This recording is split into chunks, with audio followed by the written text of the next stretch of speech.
Saudi আরব সহ পৃথিবীর বিভিন্ন দেশে পবিত্র ঈদ উল ফিতর উদযাপন হচ্ছে আজ। এর সঙ্গে মিল রেখে রাজধানীর কিছু এলাকা সহ দেশের বিভিন্ন জেলায় আজ আগাম ঈদ উল ফিতর উদযাপন করছেন অনুসারীরা।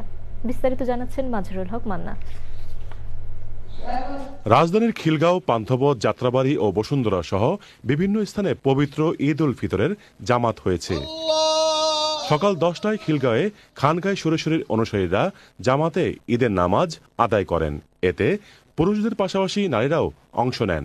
একই দিনে যদি জুমার নামাজ হয় তাহলে কেন ঈদের নামাজ হবে?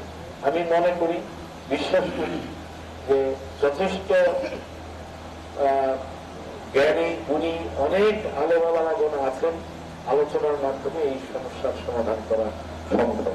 নামাজ শেষে একে অপরের সঙ্গে শুভেচ্ছা বিনিময় করেন মুসল্লিরা।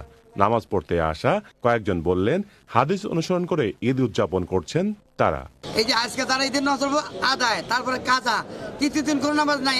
আমরা চাই সারা বিশ্ব মুসলিম উম্মাহ একদিনে এক চাঁদের হিসাবে একসাথে ইসলামের সমস্ত আনন্দ উপভোগ করব। সৌদি আরবের সঙ্গে মিল রেখে